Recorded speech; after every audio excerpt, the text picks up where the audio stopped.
এই মানে কোর্সে সেকেন্ড সেমিস্টারে সবচেয়ে কঠিন সাবজেক্ট যে দুইটা আছে না শুনলাম, কি ওইগুলা আগে শুরু করেন স্যার। সাবজেক্টের নাম তাহলে কি মনে হয় দুইটা? ওই সি নাকি প্রোগ্রামিং সি। আচ্ছা, আর হ্যাঁ, আরেকটা? আর একটা কি যেন বললো, ফয়সাল ভাই বলতেছিল আর কি, মানে অধ্যক্ষ যে যিনি। ও আচ্ছা, ফয়সাল ভাই বলেন, আরেকটা সাবজেক্ট কোনটা? এই আর কি। দেখতে হবে ভাই, কয়েক আচ্ছা দেখেন তো এখানে বাদে কিনা পরিচিত। দিন শুরু হয়েছিল যেহেতু পাইথন চলছিল। ও আচ্ছা, স্ক্রিন মানে শেয়ার করি নাই না, স্ক্রিন তো শেয়ার করে দেবো, ওয়েট। না না, স্ক্রিন এখনো শেয়ার হয় নাই। আচ্ছা এখন মনে হয় হয়েছে না? জি এবার হয়েছে। জি হয়েছে, এবার স্ক্রিন শেয়ার হয়েছে। আচ্ছা দেখেন তো সাবজেক্ট গুলা আছে কিনা।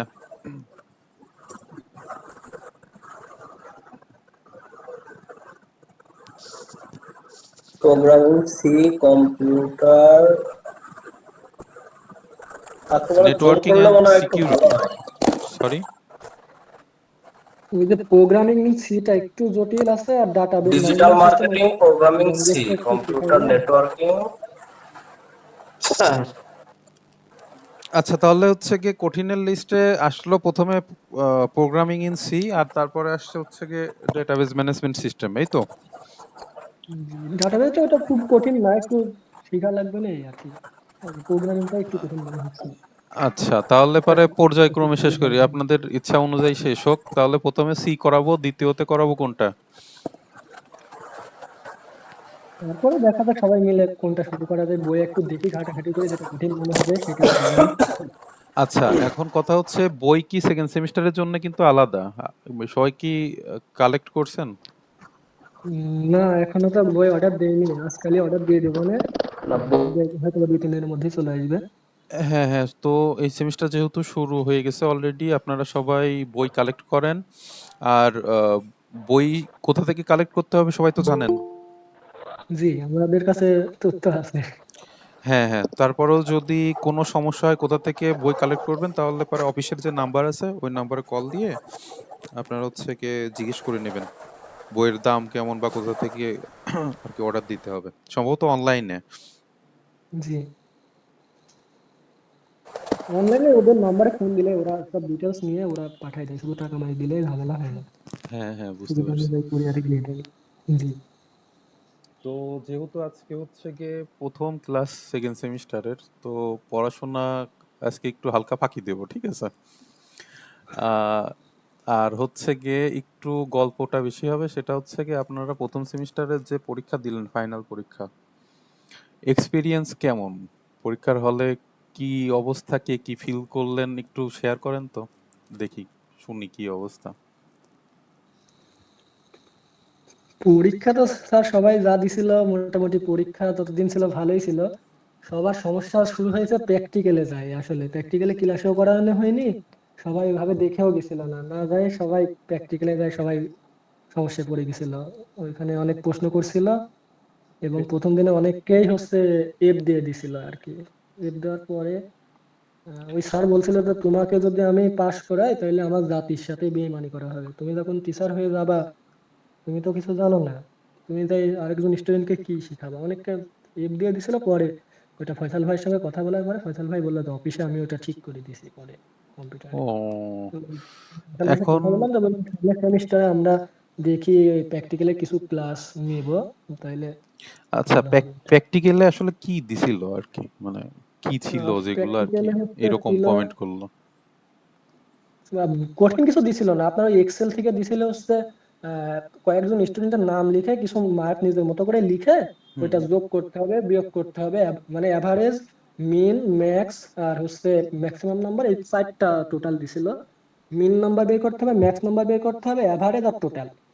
ওইটা দিছিল এক্সেল থেকে। তারপরে আপনার দিছিল বাংলাতে টাইপিং, ইংরেজিতে টাইপিং, আর আপনার প্রোগ্রামিং দিছিল সি দিয়ে বা অন্য কোনো যে কোনো একটা প্রোগ্রামিং ল্যাঙ্গুয়েজ থেকে আপনার যে কোনো একটা কিছু করতে, যেমন ত্রিভুজের ক্ষেত্রফল নির্ণয় করা বা কোনো সংখ্যার গড় নির্ণয় করা, যোগ করা, বিয়োগ করা, তোমার যেটা ভালো লাগে ওইভাবে আর কি দিছিল। আর কাউকে কাউকে অ্যালগোরিদম দিছিল কিছু, যাদের একটু সমস্যা হচ্ছিল। এরকমই এরকমই চলতেছিল। আচ্ছা, মানে এই সবার মানে সবার কয়টা করে কোশ্চেন ধরছিল? প্রশ্ন তো হচ্ছে ধরছিল বলতে আপনার ওই যে একটা সাবজেক্টিভ প্রশ্ন ধরছিল সাবজেক্ট থেকে, ওই যে কি ছিল প্রোগ্রামিং ল্যাঙ্গুয়েজ এন্ড অ্যালগোরিদম, ওখান থেকে মৌখিক কিছু প্রশ্ন করছিল। আর ম্যাক্সিমামই তো কম্পিউটারের কাজই ছিল, ওখান থেকে 4-5টা প্রশ্ন করছিল, 2-3টা উত্তর দিতে পারলেই আর কি ছেড়ে দিচ্ছিল সবারই কি সেম, প্রথম দিনকার। মানে আপনি যেগুলো কথা বললেন এগুলোর মধ্যেই সবার দিচ্ছিল, তাই তো? হ্যাঁ, এই মানে হচ্ছে এরকমই ছিল। ওই আপনার হচ্ছে হার্ড ডিস্ক কাকে বলে বা এরকম প্রশ্ন প্রথম দিন ছিল, ও প্রশ্নগুলো আসলে কি করছিল। আর মানে দ্বিতীয় দিনেরটা তো সবাই স্যার আমার যা প্রস্তুতি নিয়ে ছিল। বোর্ড থেকে যিনি দ্বিতীয় এসেছিল দিন ছিল আপনি গ্রাফিক আমার ডিজাইন মানে তো। প্রতিটা সাবজেক্ট থেকে মানে যে কয়টা সাবজেক্টের প্রথম দিনে প্র্যাকটিক্যালে যে কয়টা ছিল প্রতিটা সাবজেক্ট থেকে একটা না একটা কোশ্চেন করছে। অ্যালগোরিদম থেকে হচ্ছে ওটা রান করতে বলছিল লিখে, আর হচ্ছে পাইথন দিয়ে কম্পিউটার, হ্যাঁ কম্পিউটার অ্যাপ্লিকেশন থেকে ওখান থেকে ধরছে। আচ্ছা, আমি একটু পাইথন শুনলাম, প্রোগ্রামিং অথবা সেটা হচ্ছে কি কোনো প্রোগ্রামিং এর মাধ্যমে অনেকেই অ্যালগরিদম। নাকি ছিলেন নাকি কম্পিউটার অন অফ করতে পারেন না, বা মাউস কিভাবে চালাইতে হয়, কিবোর্ডে আর কিভাবে টাইপ করতে হয় অনেকে পারেন না। তো আপনারা একটা কোর্স করতে আসছেন, এগুলা একটু বেসিক তো আইডিয়া তো থাকা উচিত নাকি, অন অফ করার যে ব্যাপারগুলা। তা তো অবশ্যই আমাদের আমার এটা সমস্যা হয় নাই, আমার প্র্যাকটিক্যালে কোনো বাধে নাই, না মানে শুধুমাত্র ওই আপনারা তো পরীক্ষার এক দুইজন আছেন, আমি জানি যে অনেকটা এক্সপার্ট টাইপের, অনেকে টিউশনই করান আইসিটির, এটা একটু জানি। এখন কথা হচ্ছে যারা এটা পারেন নাই, তারা তাদের ক্ষেত্রে এখন কি করার বলেন? প্রতিষ্ঠান তো এই ব্যাপার কেমন না। না আসলে হলে যেরকম গার্ড হওয়ার কথা সেরকম আসলে অতিরিক্ত গার্ড করে ফেলছে অ্যালগরিদমে। না ওইটা তো হবেই, পাইথনে ওইটা তো আমি তো পাইথনের বলছিলামই যে আপনার পরীক্ষার হলের ব্যাপার অনেকটা ভাগ্যের ব্যাপার, ভালো খারাপ পাইথনটা মিলাই হয়। হচ্ছে অনেক ফ্রি করছিল, কিন্তু অ্যালগরিদমে একদম পুরা ঘাড় ঘোরাতে দেয় না, একদম অবস্থা খারাপ করে দিছে। ও, এখন হচ্ছে কি এই যে গার্ডটা টাইপিং এর মানে যে স্যার ব্যাপারটা, ওরা সরি, আচ্ছা মাসুম বিল্লাহ ভাই মনে হয় স্যার কিছু বলতেছেন, বলেন। মানে গার্ড যেরকম প্রফেশনাল কোর্স আপনার প্রতিদিন পরীক্ষা একটু সহজীকরণ করবে বা কোনো কিছু, এই ধরনের সুযোগ সুবিধা তারা দেয়। প্রথম দিন তো অস্বাভাবিক হারে সিনক্রেট করছে, তারপরে আবার 2 দিন একটু সুবিধা মানে যারা আসছিল ওই দিন অফিসে বলে তাদেরকে অমিট করা হয়েছিল। ওরা আবার তৃতীয় দিন হুম আরো হুম, শক্তি নিয়ে ওখানে আপনার অ্যাটাক দিছে। বুঝতে পারছি। আচ্ছা একটা ব্যাপার, সবাই তো আমরা কম বেশি সবাই গ্রাজুয়েট এখানে আছি, তো একটা ব্যাপার তো সবাই মোটামুটি জানেন যে পরীক্ষার হলে টিচার যদি দিন বলে সেটা দিন, রাত বললে রাত, এটা তো জানি আমরা সবাই নাকি, অর্থাৎ বেয়াদবি যেটা সেটা করা যাবে না, সহ্য করতে হবে টাইপের একটা ব্যাপার। তো না এরকম স্যার শুনলাম। বিষয়টা হচ্ছিল কি, আচ্ছা, আমাদের আমাদের ভাইয়েরা আমরা যারা ছিলাম আমরা কিন্তু তাদের সাথে অসদাচরণ করে নিই স্যার। এখন বিষয় হচ্ছে এই যারা নতুন কিছু গেস্ট টিচার আছে, আমি তো এই পলিটেকনিকের ছাত্র, হুম সাবেক ছাত্র আমি। আপনার এখানে নন ক্যাডার থেকে আসে, এরা হচ্ছে নিয়মিত আমাদের টিচার। আর কিছু টিচার হচ্ছে আপনার মানে এক কথায় যাদেরকে খণ্ডকালীন বা অতিথি টিচার হিসাবে নেওয়া হয়। হুম হুম, এই কিছু ছেলে পেলে সদ্য বের হয়েছে, আমার জুনিয়র আছে ওর মধ্যে মনে হয় একজন, এরা এসে এখানে যে গ্রাজুয়েট করা মানুষ পরীক্ষা দিতে আসছে সেই রকম ব্যবহার এরা করে নাই। এসে তুমি তুমি করে কথা বলতেছে, বাচ্চা একেবারে, ওরাই ওই 2 দিন ডিস্টার্ব করছে একটু বেশি। ও, আমি আমার ওই যে সচিব ছিল ওনার সাথে কথা বললাম যে স্যার এটা তো আসলে ওরা কিন্তু পলিটেকনিকের স্টুডেন্টদের সাথে এরকম খারাপ ব্যবহার করতে পারে না, কারণ এরা চেনে। কিন্তু আমরা যারা এই যে অ্যাডভান্স কোর্সে গেছি এরা তো জানে না যে কারা এখানকার নিয়মিত শিক্ষক, কারা গেস্ট টিচার বা কি। আর টিচার ছাড়া যে সমস্ত লোকজন গার্ডে ছিল তারা ডিস্টার্ব করছে বেশি।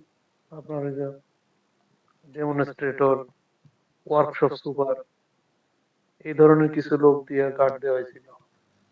পরে ওইটা যদি ঠিক করা হয়েছে 2-3 দিন পরে, কিন্তু ওই জিনিসটা মানে আপনার স্থায়ী হয়ে গেছে, যে এখানে এরকম কড়াকড়ি গার্ড দেওয়া লাগবে, পরিবেশটা মানে স্থায়ী হয়ে গেছিল, যার কারণে পরীক্ষাটা খুব কঠিন হয়েছে সবারই।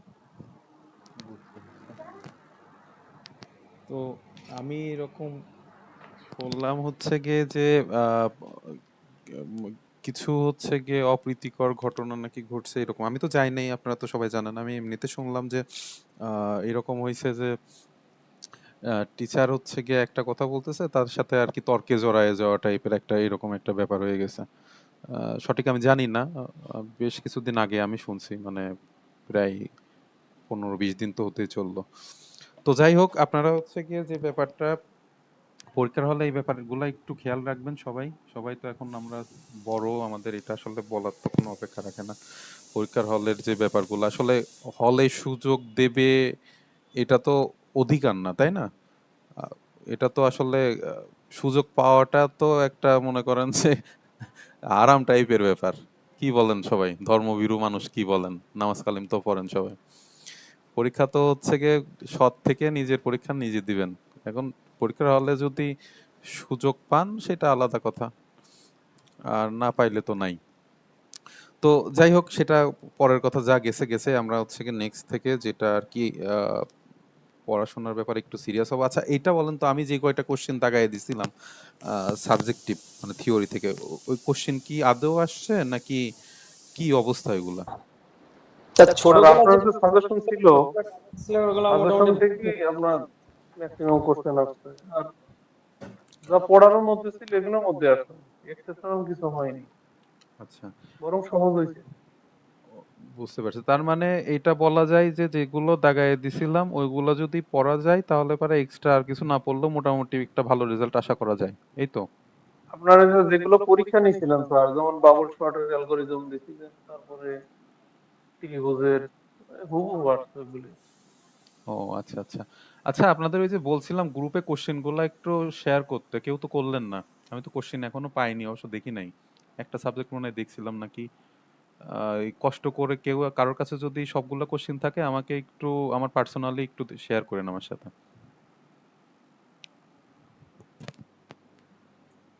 কোশ্চেন কি আছে কারোর কাছে আমি সবগুলা? স্যার এই যে বাসা পরিবর্তন করছি তো, আমার কাগজপত্র সব মানে এলোমেলো হয়ে আছে, ও আচ্ছা, বাকি মানে আমার দ্বারা কারোর কাছে সম্ভব কি না, নেই? অন্য কোনো ভাই যদি রাতে শেয়ার করে দিয়ে আসে। আ- আচ্ছা কেউ একজন দিয়েন, ঠিক আছে। আচ্ছা এখন দেখেন, আমাদের প্রথম সেমিস্টারের যে সাবজেক্টগুলো সেগুলো তো আমরা জানি কি কি ছিল, এই যে এইগুলা, এগুলো আমরা আপাতত শেষ করছি। এখন দ্বিতীয় সেমিস্টার যেটা, সেটা হচ্ছে কি আমাদের নতুন বই নতুন সাবজেক্ট। এখন আমাদের প্রথম যে সাবজেক্টে আমরা ক্লাস নিব সেটা হচ্ছে কি প্রোগ্রামিং ইন সি, অর্থাৎ সি প্রোগ্রামিং এর উপরে হচ্ছে আপনাদের এই যে থিওরি, টিতে হচ্ছে থিওরি, এখানে এই যে 2 ক্রেডিট আছে, ঠিক আছে। তারপরে কম্পিউটার নেটওয়ার্কিং অ্যান্ড সিকিউরিটি, এটা হচ্ছে গিয়ে 2 নম্বর সাবজেক্ট। তারপরে আপনার হচ্ছে ডেটাবেস ম্যানেজমেন্ট সিস্টেম, আর লাস্টে হচ্ছে গিয়ে ডিজিটাল সিস্টেম। এই 4টা সাবজেক্টের থিওরি আছে। প্রত্যেকটাই হচ্ছে 60 মার্কের করে পরীক্ষা হবে। আর পাস মার্ক তো জানেনই। আর আগের নিয়ম অনুযায়ী যে প্র্যাকটিক্যাল বা এমনি অ্যাটেন্ডেন্স বলেন বা এম প্রতিষ্ঠান থেকে যে নাম্বারগুলো দেওয়ার কথা সেগুলো ওই আগের নিয়ম অনুযায়ী দেবে, ঠিক আছে। আর একটা ব্যাপার যে সবাই ক্লাসে রেগুলার থাকবেন, না হলে পারে এই প্রতিষ্ঠান থেকে যেই নাম্বারগুলা এগুলা পাইতে একটু প্রবলেম হবে। তারপরে আপনার হচ্ছে গিয়ে যে হোমওয়ার্ক বলেন বা এমনিতে যে পরীক্ষা বলেন, আসলে দেখেন আপনাদের যে পরীক্ষাটা নেওয়া হয় ওই পরীক্ষার জন্য যদি পড়েন তাও মোটামুটি একটা ভালো প্রিপারেশন আশা করা যায়। আর দেখলেন যে পরীক্ষার মধ্যে কোনো ছুটি কিন্তু ছিল না, পরপর পরীক্ষা চলে গেছে। তো এখন ফাঁকি দিলে পরবর্তীতে নিজেই বিপদে পড়বেন। তো সেই ক্ষেত্রে মানে প্রফেশনাল কোর্স ঠিক আছে, সবকিছুই ঠিক আছে, এই সময়ে পড়ার উপর মন মানসিকতা বা মনোযোগ ধরে রাখা খুব কঠিন ব্যাপার। কিন্তু আহ, তারপরেও যতটুকু সম্ভব হয় ততটুকু একটু পড়তে হবে, ঠিক আছে। যে সাবজেক্টগুলো একটু কঠিন, আমাদের সমস্যা কি, যে সাবজেক্টগুলো কঠিন সেই সাবজেক্টগুলো আমরা আরো কম দেখি, ভয়তে হোক বা বিরক্তি হোক বা মন না বসার কারণে হোক। কিন্তু এটা আমাদের জন্য আলটিমেটলি আরো বেশি ক্ষতি হয় এই সাবজেক্টগুলাই, অর্থাৎ যে সাবজেক্টটা আমরা না পারি ওইগুলো আর কি কম দেখি, আর যে সাবজেক্টগুলো ভালো লাগে ওইগুলাই আর কি বেশি দেখি, এই তো হয়। তো সেই ক্ষেত্রে আমরা হচ্ছে গিয়ে প্রথম যে সাবজেক্টটা করব সেটা হচ্ছে প্রোগ্রামিং ইন সি। এটা দিয়ে আজকে ক্লাস শুরু করব। অল্প কিছু আলোচনা করা হবে, তারপর ইনশাল্লাহ বুধবারে আপনার হচ্ছে বুধবারে টাইমটা একটু আগানো হয়েছে, সেটা হচ্ছে গিয়ে 6:20 থেকে আপনার হচ্ছে ক্লাস শুরু হবে। তো 6:20 ক্লাস করতে কারোর কোনো যদি প্রবলেম থাকে তাহলে এখন বলতে হবে, না হলে 6:20 ফিক্সড হবে, ঠিক আছে?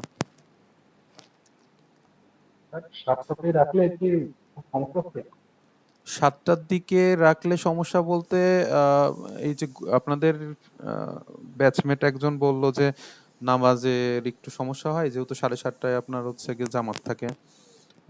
সেক্ষেত্রে আপনার একটু আগে হলে পারে ভালো হয়। আমার সমস্যা নেই, আপনারা যদি এরকম চান যে এশার নামাজের পরে ক্লাস করবেন তাতেও আমার সমস্যা নাই। এশার নামাজের আগে অর্থাৎ এই যে 6:20 যদি করতে চান তাও আমার সমস্যা নাই। এখন তো আপনার রাত তো বড় হয়েছে, এখন আপনাদের সুবিধা, সবাই যা বলবেন ওইটার উপরে, মানে এইটুকু ফ্লেক্সিবিলিটি দেওয়া যায়, সমস্যা হয় না, যেহেতু অনলাইনে ক্লাস। 6:20 একটু পৌঁছাতে পারবো কিনা ক্লাসে একটু শিওর দিতে পারছি না। এশার নামাজের পরে দিলে মনে হয় ভালো হয়। আচ্ছা, বাকিরা সবাই কি বললেন তাহলে? মানে 8টার দিকে।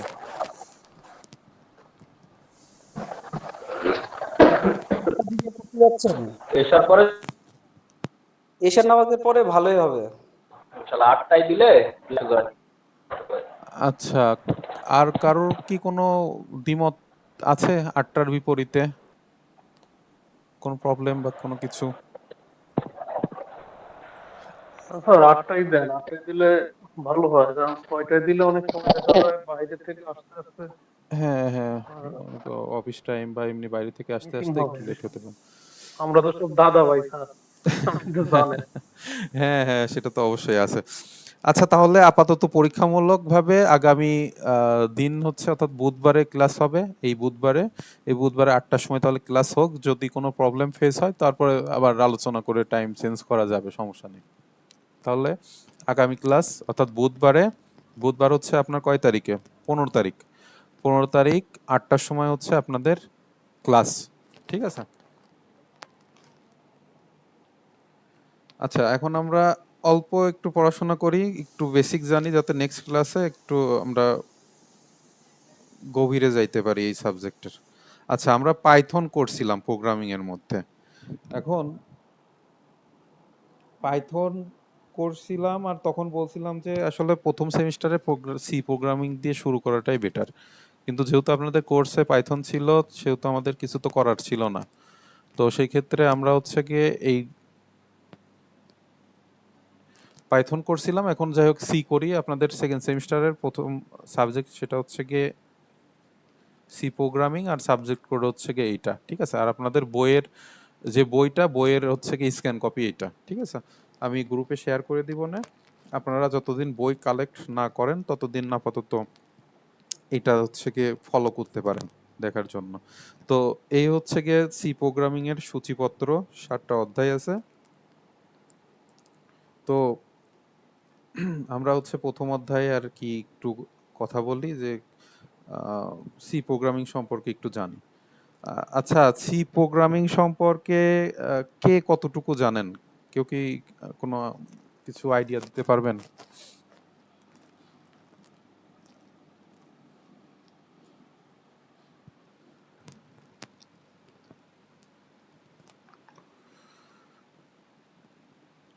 এই আপনাদের মধ্যে আইসিটি কে যেন পড়ান, প্রাইভেট পড়ান কে যেন আইসিটি আছেন আজকে?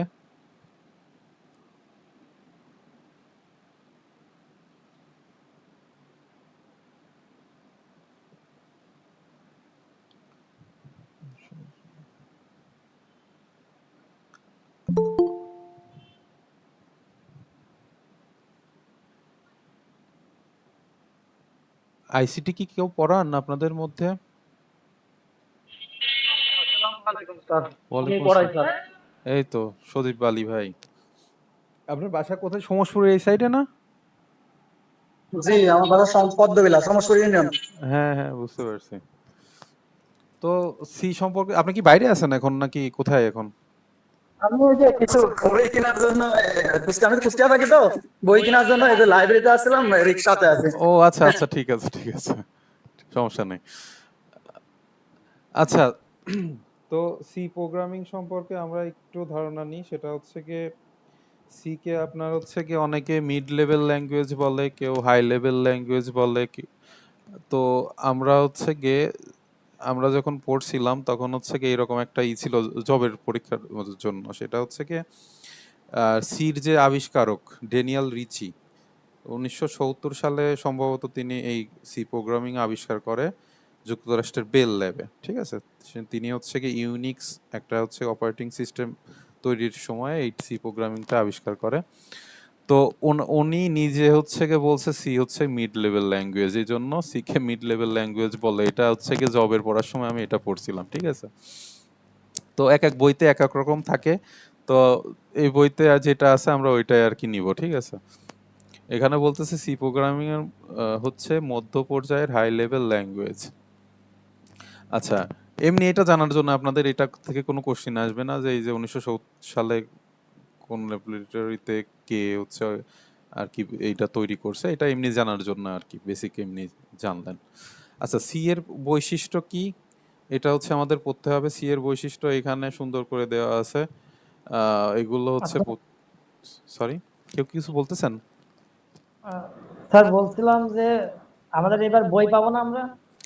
হ্যাঁ, আপনাদের সেকেন্ড সেমিস্টারের জন্য বই তো আছে, বই আপনাদের আবার কিনতে হবে। প্রথম সেমিস্টারের বই বই যেরকম কালেক্ট করছেন সেকেন্ড সেমিস্টারের বই ওই রকম কালেক্ট করতে হবে। বই দুইটা কি বই বের তো হয়ে আপনাদের। গেছে? সরি, বই কি বের হয়ে গেছে, এখন কিনতে পারবো? আহ, আমার জানা মতে পারবেন, কারণ আমার কাছে যে বইটা আমি তো জানি না, আমার কাছে আগের সেমিস্টারের যে বইটা হচ্ছে গিয়ে আপনার ছিল ওই বইটাই আমার কাছে আছে। এখন সিলেবাস যেহেতু চেঞ্জ হয় নাই তাহলে তো আপনি ওই বই কিনতে পারবেন।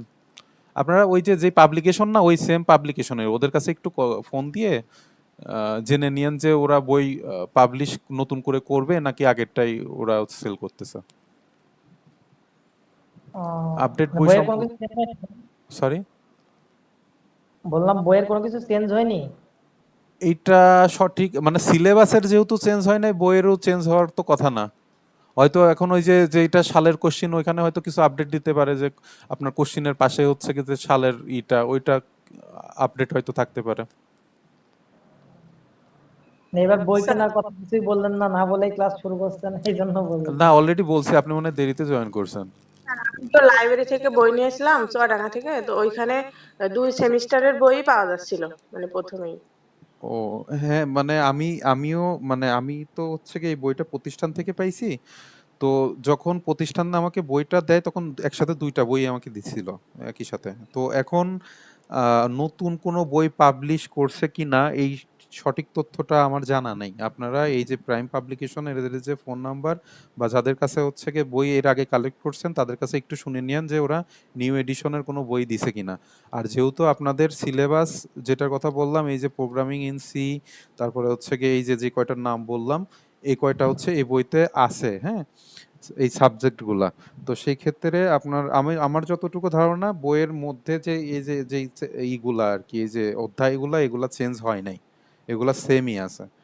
তো তারপরেও আপনাদের মনের মধ্যে যদি সংশয় থাকে তাহলে পারে যাদের কাছ থেকে বই নিছিলেন তাদের সাথে আরেকবার কন্ট্যাক্ট করেন যে তারা এই বছরে নতুন কোনো বই পাবলিশ করবে কিনা, না আগের এডিশনে বিক্রি করবে। বোঝা গেছে? জি স্যার, বুঝতে পারছি স্যার। স্যার সাবজেক্ট কয়টা স্যার আমাদের এবার সেকেন্ড সেমিস্টারে? সেকেন্ড সেমিস্টারের সাবজেক্ট আপনার হচ্ছে গিয়ে 4টা। একটা হচ্ছে গিয়ে প্রোগ্রামিং ইন সি, দেখা যাচ্ছে এই যে ছবিতে জি স্যার, দেখতেছেন। তারপরে computer networking and security, 3 number হচ্ছে গিয়ে আপনার ডেটাবেজ ম্যানেজমেন্ট সিস্টেম, আর 4 নাম্বার হচ্ছে গিয়ে ডিজিটাল সিস্টেম। এই আর 4টা। ওয়েব ওয়েব ডেভেলপমেন্ট ওইটা? এটা হচ্ছে গিয়ে আপনার হচ্ছে থিওরি নাই, থাকলে প্র্যাকটিক্যাল। ও, আমি হচ্ছে গিয়ে আপনাদের থিওরি ক্লাসের জন্য নিয়োগপ্রাপ্ত, ঠিক আছে, প্র্যাকটিক্যালের জন্য না। এখন প্র্যাকটিক্যালের জন্য আপনারা হচ্ছে গিয়ে প্রতিষ্ঠানে কন্ট্যাক্ট করবেন। বোঝা গেছে? মানে প্র্যাকটিক্যালের জন্য কোনো দিক নির্দেশনা আমার কাছে আপাতত নেই। যদি প্রতিষ্ঠান থেকে কোনো দিক নির্দেশনা দেয় তখন আপনাদের সাথে প্র্যাকটিক্যাল নিয়ে কথা হবে। পরীক্ষা কি স্যার আমাদের জানুয়ারির দিকে হবে নাকি? আমাকে বলছিল, এখন আমি আসলে মনে করতে পারছি না। আপনারা অফিসে একটু কন্ট্যাক্ট করে নিয়েন যে কবে পরীক্ষাটা হবে, অথবা আমি নিজেই করব না, নেক্সট ক্লাসে সম্ভাব্য একটা ডেট বা মাস কোন মাসে হবে এরকম আর কি। আমি হচ্ছে অফিসে গেছিলাম আপনার বেশ কিছুদিন আগে, 10-12 দিন আগে, অর্থাৎ পূজার ছুটির আগে গেছিলাম। তখন আসলে যে কনভারসেশন অতটা আর কি আমি মনে করতে পারতেছি না যে কোন মাসের কথা বলছিল। তো আমি হচ্ছে গিয়ে অফিসে কথা বলে আপনাদের নেক্সট ক্লাসে আর কি জানাই দেবো। আপনাদের আর কি কি কোশ্চিন আছে মানে এই বিষয়ে, পরীক্ষার ডেট আর কি কি আছে জানার ইচ্ছা আছে, বলেন অফিসিয়াল তথ্য। অফিসিয়াল স্যার, আমাদের এই প্র্যাকটিক্যালে এবার করতে গিয়ে একটু প্র্যাকটিক্যাল নিয়ে একটু কয়েকটা ক্লাস ভিডিও বা কিছু একটু আলোচনা দরকার। প্র্যাকটিক্যাল করতে পরীক্ষা দিতে গিয়ে অনেক সমস্যার সম্মুখীন হয়েছে স্যার। আচ্ছা, তার মানে আপনাদের একটা চাহিদা যে প্র্যাকটিক্যাল বিষয়ে কিছু একটা ক্লাস হোক, তাই তো? স্যার একটু মানে হেল্প দরকার, কারণ কি একদমই ধরেন যেমন এই যে স্যার গ্রাফিক্স ডিজাইনের হচ্ছে যে কোর্সটা, ওখানে গিয়ে অনেকেই দেখা যাচ্ছে ইলাস্ট্রেটর বা ইসের কাজও মানে একদমই মানে কিছুই আর কি জিরো আর কি অবস্থা। এখন আমি এর আগে একদিন কথা বলছিলাম, তো তখন আমাদের ওই স্যার প্রতিষ্ঠান প্রধান উনি বলছিলেন যে প্র্যাকটিক্যালের জন্য প্রতিষ্ঠানে আসতে হবে, অর্থাৎ প্র্যাকটিক্যাল প্রতিষ্ঠানে এসে ক্লাস করতে হবে, এরকম কিছু একটা আমাকে বলছিল। এখন আপনাদের পক্ষে কি প্রতিষ্ঠানে এসে ক্লাস করা সম্ভব? না স্যার।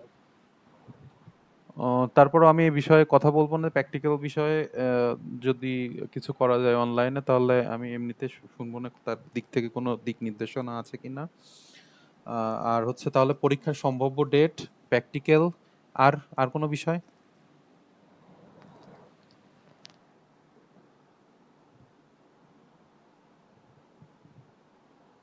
আর কোনো বিষয় জানার থাকলে বলেন, আমি মার্ক করে রাখি, ওনার সাথে কথা বলার সময় আমি এই ব্যাপারগুলো জেনে নিব না।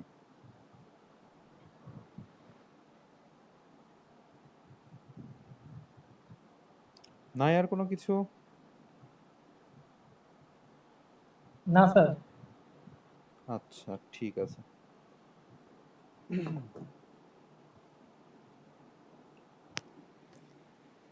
আচ্ছা, সি এর বৈশিষ্ট্যর ক্ষেত্রে এই জায়গা দেখবেন যে এই যে 2 নাম্বার পয়েন্ট, এটা মুখস্থ করে ফেলবেন যে C K mid level language কেন বলা হয়। হোমওয়ার্ক, ঠিক আছে? তারপরে আপনার হচ্ছে গিয়ে 4 নাম্বার পয়েন্ট, সি কে কেন স্ট্রাকচার ল্যাঙ্গুয়েজ বলা হয়, এটা মুখস্থ করে ফেলবেন। এটা সবসময় মোটামুটি লাগে, যদি আইসিটি নিয়ে থাকেন তাহলে সি পড়াতে গেলে মিড লেভেল ল্যাঙ্গুয়েজ বা স্ট্রাকচার ল্যাঙ্গুয়েজ কি জন্য বলা হয় এটা লাগে, ঠিক আছে? তারপরে আমরা হচ্ছে দেখেন এই যে একটা ব্যাপার, যে আমরা পাইথন যখন প্রোগ্রাম করছি এর শেষে কিন্তু আমরা কোনো সেমিকোলন বা কোনো কিছু দিই নাই, কিন্তু এটা প্রতিটা স্টেটমেন্টের শেষে সেমিকোলন দিতে হবে, ঠিক আছে? তারপরে হচ্ছে গিয়ে মেইন একটা ফাংশন ব্যবহার করতে হবে। তারপরে আপনার হচ্ছে গিয়ে লাইব্রেরি ফাংশন আছে পর্যাপ্ত সংখ্যক, ঠিক আছে?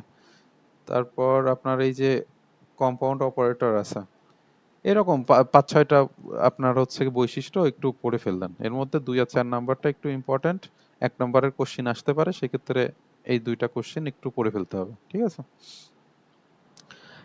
আচ্ছা, এখন হচ্ছে গিয়ে অ্যালগোরিদম কাকে বলে, কারোর কি মনে আছে আমরা অ্যালগোরিদম কাকে বলে? এটা তো শুনছি, শুনি নাই?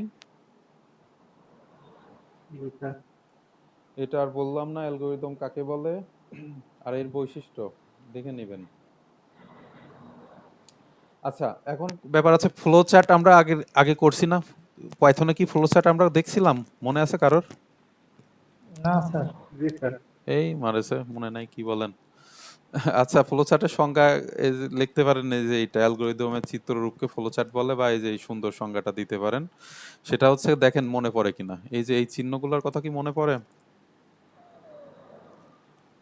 এমনিতে তো জানি, কিন্তু ওই পাইথনে দেখতে কিনা মনে নাই। মানে দেখছেন তো, মানে এই টাইপের জিনিস দেখছেন, এটা তো মনে আছে। এটা দিয়ে তো প্রোগ্রামিং করলাম আমরা কম্পিউটারে। এই একই জিনিস। যারা রেগুলার ক্লাস করছেন বা মনে আছে তারা মানে এই ব্যাপারগুলো দেখেন একই। আমি জাস্ট চার্ট ছিল স্যার প্রোগ্রামিং, ওই প্রোগ্রামিং ল্যাঙ্গুয়েজ ওই সাবজেক্টে পাইথন দিয়ে আসছিল। হ্যাঁ, হ্যাঁ।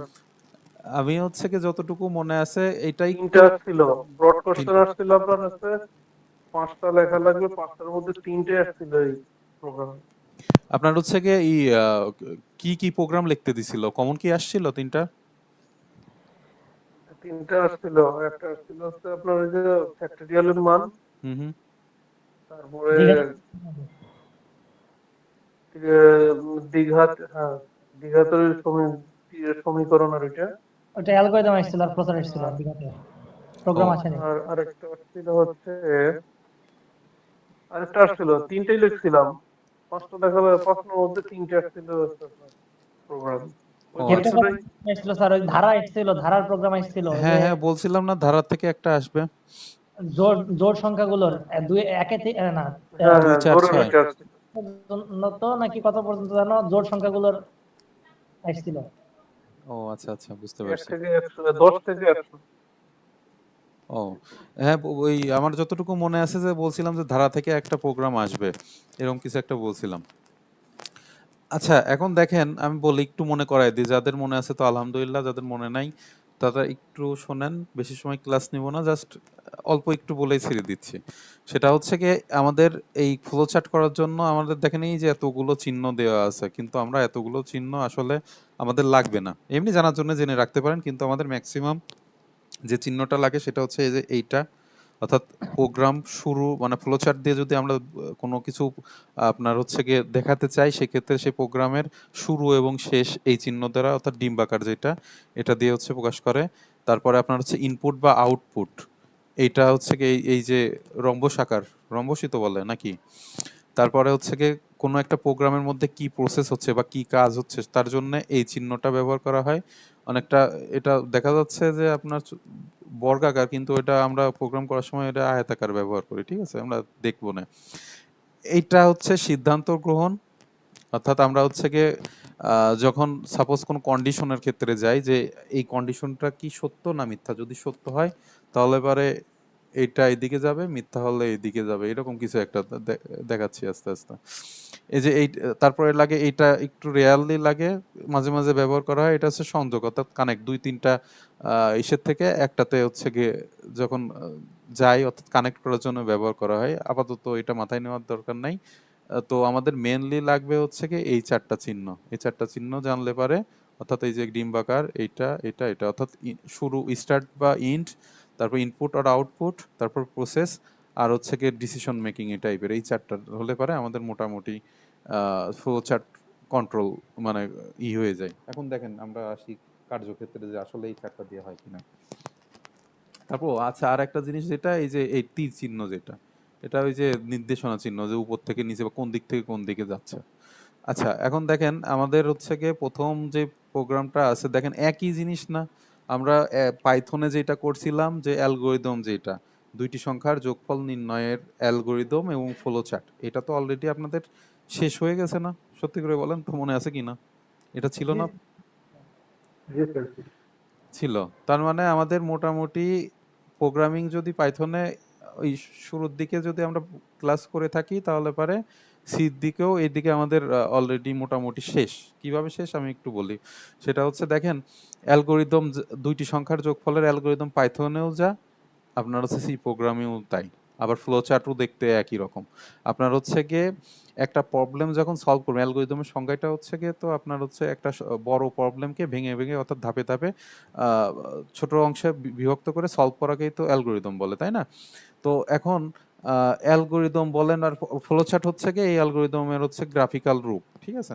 তো সেই ক্ষেত্রে আমি হচ্ছে গিয়ে আর প্রোগ্রামিং ল্যাঙ্গুয়েজ, অর্থাৎ প্রোগ্রামিং ল্যাঙ্গুয়েজ তো অনেকগুলো আছে, C++, তারপর PHP, তারপরে আপনার হচ্ছে গিয়ে সি, পাইথন, জাভা, আরও অনেক ল্যাঙ্গুয়েজ আছে। মানে মেন কথা হচ্ছে আমার অ্যালগোরিদম যে কোনো প্রোগ্রামের ক্ষেত্রেই অ্যালগোরিদম বা ফ্লোচার্ট সেম, শুধু ল্যাঙ্গুয়েজটা হচ্ছে গিয়ে আলাদা হবে। ল্যাঙ্গুয়েজ যেমন আমরা হচ্ছে গিয়ে এই অ্যালগোরিদমটা যদি পাইথনে করি, তাহলে পাইথনের যে সিনট্যাক্স অনুযায়ী করতে গেলে একরকম দেখতে হবে, প্রোগ্রামিংটা, অর্থাৎ সি প্রোগ্রামের যে প্রোগ্রাম ওইটা আলাদা হবে। এবং সিতে যদি আমরা করি সেক্ষেত্রে আমরা এই যে সি এর বৈশিষ্ট্য দেখলাম না, যে সেমিকোলন ব্যবহার করতেছি, তার মেন ফাংশন ব্যবহার করতেছি, বা আরও আদার্স যতগুলো রুলস আছে সেগুলো ফলো, অর্থাৎ আমরা নেক্সট ক্লাসে একটা সি প্রোগ্রাম রান করে আমরা হচ্ছে দেখবো। আপাতত হচ্ছে গিয়ে এটা আমরা আজকে দেখি, যেহেতু এটা মোটামুটি আমরা শেষ করছি। যেমন হচ্ছে ধাপ 1, ধাপ 2, ধাপ 3 এরকম করে পর্যায়ক্রমে। যেমন ধাপ 1-এ হচ্ছে প্রোগ্রাম শুরু হবে অর্থাৎ স্টার্ট। তারপরে ধাপ 2 এটা যেহেতু দুইটা সংখ্যার যোগফল নির্ণয় করতে বলতেছে, সেহেতু আমরা হচ্ছে গিয়ে যে ইউজার তাদের কাছ থেকে এ আর বি অর্থাৎ ভেরিয়েবল ডিক্লেয়ার করে নিলাম এ আর বি। এর মধ্যে আমরা ওই দুইটা সংখ্যার মান রাখবো, এর মধ্যে একটা বি এর মধ্যে একটা, এর মান আমরা ইনপুট হিসেবে নিলাম। নেওয়ার পরে আরেকটা হচ্ছে গিয়ে ভেরিয়েবল আমরা হচ্ছে ডিক্লেয়ার করছি সাম নামে, এর মধ্যে হচ্ছে গিয়ে এ প্লাস বি এটা হচ্ছে নির্ণয়ের করছি। করার পরে আমরা হচ্ছে এই সামের এটা প্রিন্ট করছি, সামটা প্রিন্ট করে এই রেজাল্টটা আউটপুট হিসাবে পাইছি এবং প্রোগ্রাম শেষ হয়েছে। এই যে মানে অ্যালগোরিদম যেটা বলে গেলাম, এইটুকু বুঝতে কি কারোর কোনো সমস্যা হয়েছে? যারা ভুলে গেছেন বা মনে নাই, এটুকু কি বুঝতে পারছেন কি বললাম? যদি না বোঝেন আমাকে এখন কোশ্চেন করেন।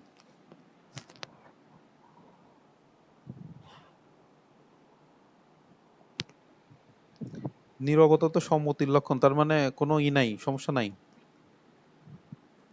না স্যার। আচ্ছা, এখন জাস্ট আমি একটাই দেখাই দিচ্ছি, বাকি সবগুলো এক। দেখেন এই জায়গায় আমরা হচ্ছে কি এই অ্যালগোরিদমের ফ্লো চার্ট হচ্ছে কি এইটা। আমরা যখন স্টার্ট করছি বলছিলাম স্টার্ট আর ইন্ট এই দুইটার চিহ্ন আপনার হবে হচ্ছে কি ডিম্বাকার। দেখেন এই যে এটা আরম্ভ এবং সমাপ্তির চিহ্ন ডিম্বাকার হবে। দেখেন এরা হচ্ছে কি যেটা করছে এটা শুরু এবং শেষ এটা ডিম্বাকার করছে। এরপরে হচ্ছে ইনপুটের যে চিহ্ন এটা বোঝা যাচ্ছে কিনা, এটা ওই যে দেখেন এই যে রম্বস আকার টাইপের, অর্থাৎ এই যে এইটা, এই যে এইটা ইনপুট বা আউটপুটের চিহ্ন এটা, ঠিক আছে। দেখেন আমরা হচ্ছে কি এখানে ইনপুট হিসেবে এ আর বি এই দুইটা নিছি। নেওয়ার পরে অর্থাৎ এই যে তীর চিহ্ন দেখতেছেন এটা আমরা এক একটা স্টেপের যাচ্ছি। স্টার্ট করার পরে দ্বিতীয় স্টেপ যেটা সেটা হচ্ছে ইনপুটে গেল।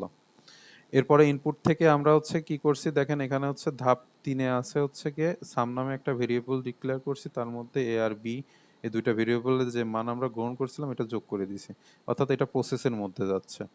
তো প্রসেসের চিহ্ন হচ্ছে গিয়ে কোনটা, প্রসেসের চিহ্ন এই যে এইটা আমি বললাম না যে এটা বর্গাকার দেখা যাচ্ছে কিন্তু হবে আয়তাকার। আমরা যখন করতে যাব সেটা হচ্ছে আয়তাকার হবে। দেখেন এই যে এটা প্রসেস, এটা হচ্ছে কি মূল মানে যে প্রোগ্রাম তার মধ্যে এইটুকুই হচ্ছে কি প্রসেস করতেছে, অর্থাৎ এই দুইটি সংখ্যার যোগফলের মেন প্রসেস হচ্ছে এখানে হচ্ছে। এরপরে কি বলতেছে আমরা হচ্ছে কি এইটা এই সাম যেটা এটা আউটপুট হিসেবে নিচ্ছি, অর্থাৎ প্রিন্ট করা মানে সেটা আউটপুট হিসেবে নেওয়া। আর আমরা শুরুতেই দেখলাম ইনপুট এবং আউটপুটের চিহ্ন হচ্ছে গিয়ে এইটা, অর্থাৎ ইনপুট এবং আউটপুটের চিহ্ন হবে এই সেম, অর্থাৎ এইটা আর এইটা দেখেন সেম। এবং এখানে প্রোগ্রাম যখন আমরা হচ্ছে গিয়ে সামের রেজাল্ট শো করলাম তখন প্রোগ্রামটা ইন্ড হয়ে যাবে। তো তাহলে আমরা দেখলাম এই স্টার্ট এবং ইন্ড এটা চিহ্ন এক, ইনপুট এবং আউটপুট এটা চিহ্ন এক, আর প্রসেসের চিহ্ন এক। তাহলে আমার চিহ্ন লাগলো একটা, দুইটা, তিনটা, আর এই তীর চিহ্ন যদি ধরেন তাহলে চারটা। দেখেন এইখানে যতগুলো যে আয়তক্ষেত্রের ক্ষেত্রফল নির্ণয়ের অ্যালগরিদম আর ফ্লোচার্ট দেখেন এর বাইরে আর কোনো চিহ্ন এরা ব্যবহার করে নাই বা লাগে নাই। হয়তো প্রসেসে আপনার হচ্ছে দুইটা নিচে সেম, অর্থাৎ আমরা পাইথনে যেগুলো করে আসছি এগুলো সেম এক, এর মধ্যে কোনো পার্থক্য নাই। কেউ কি মানে যাদের মনে আছে তার কি কোনো পার্থক্য পাচ্ছেন অ্যালগরিদম আর ফ্লোচার্টে? না, কোনো পার্থক্য তো নেই মনে হচ্ছে।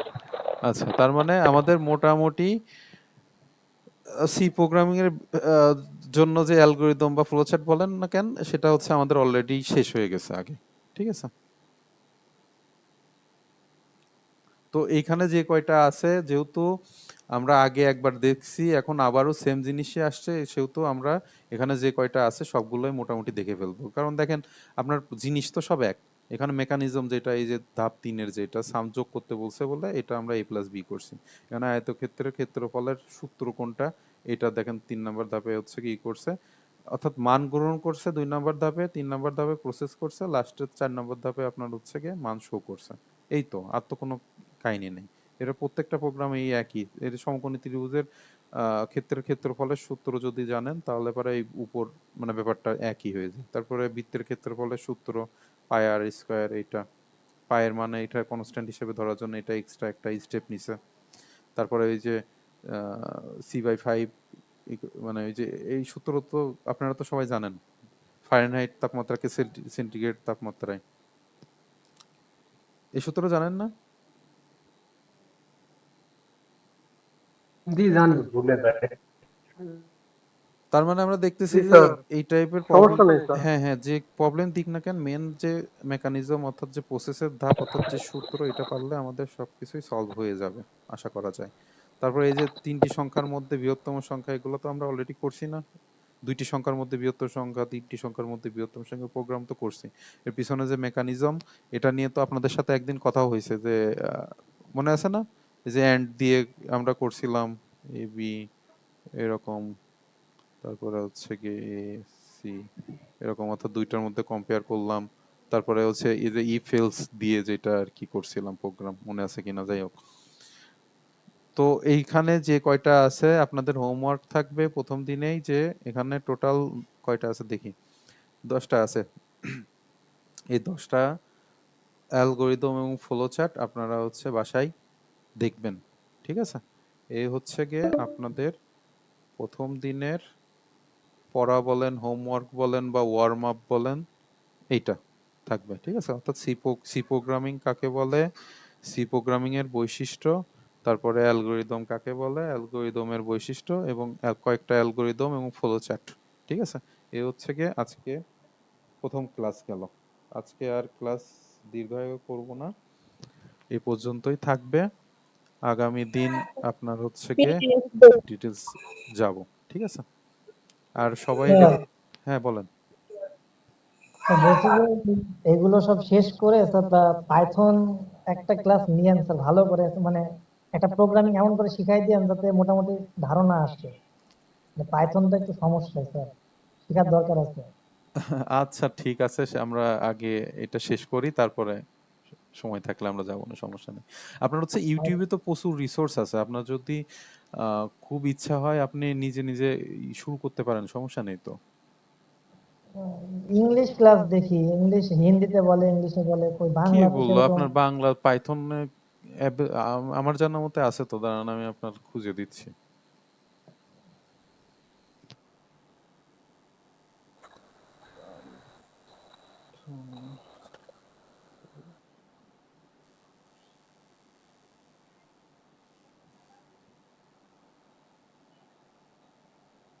এই যে আপনার এই আনিসুল ইসলামের কোর্সগুলো করতে পারেন, 67টা ভিডিও আছে আমার জানা মতে। বেসিক থেকে শুরু যদি করতে চান, এই আনিসুল ইসলামের কোর্সগুলো করেন। আমরা যখন ভার্সিটিতে পড়তাম তখন হচ্ছে গিয়ে ইনি আপনার হচ্ছে গিয়ে ভিডিও বানানো শুরু করে, ঠিক আছে? এনার বোঝানোর ধরন বলেন বা জ্ঞান বলেন সবকিছু মোটামুটি ভালো, আমার কাছে ভালো লাগে ওনার কোর্সগুলো। তো আনিসুল ইসলামের পাইথনের এই কোর্সটা করতে পারেন আপনারা, 67টা ভিডিও আছে। সরি, জি স্যার, 7টা ভিডিও আছে। হ্যাঁ হ্যাঁ, মানে ভিডিওর সাইজ কিন্তু খুব বড় না, আপনার ভিতরে ঢুকে দেখেন সব মনে হয় এই যে দেখেন 4 minute, 2 minute, 3 minute, 5 Python minute, Bangla 7 video minute, সিরিজের এই ভিডিও বেশি সময় নাই, দেখেন একদম অল্প অল্প শর্ট ভিডিও টাইপের, একটা ভালো এটা কি আইডিয়া পাবেন। Basic sir? এটা বেসিক? হ্যাঁ হ্যাঁ, এটা বিগিনারের জন্য একদম বেসিক, আপনারা এটা করতে পারেন। তারপরে বাংলা এই যে দেখেন কতগুলো ভিডিও, 91টা ভিডিও আছে, আপনারা পান না কিভাবে? এই যে 101 দিনে আপনার হচ্ছে পাইথন শিখুন, হাবলু প্রোগ্রামিং, এটা মনে হয় ঝংকার মাহমুবের নাকি, হাবলু তো উনি ব্যবহার করে, জানি না, যাই হোক। এই যে কত ঠিক আছে রিসোর্স স্যার। আছে, আপনারা পান না কি বলেন? এখন রিসোর্সের বাংলা ভাষায় তো প্রচুর রিসোর্স। আমরা যখন ভার্সিটিতে পড়তাম তখন আসলে এতটা ট্রেন্ডিং ছিল না আসলে কোর্স বানানো বা ই করা। তো এখন এই যে কত ভিডিও না, তাও দেখেন 185টা, এক একটা ভিডিও লিস্ট, মানে প্লে লিস্ট কত সমৃদ্ধ, এটা মেশিন লার্নিং সহ।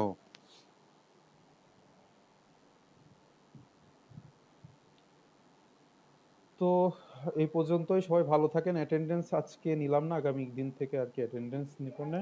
সবাই ভালো থাকেন, আল্লাহ হাফেজ।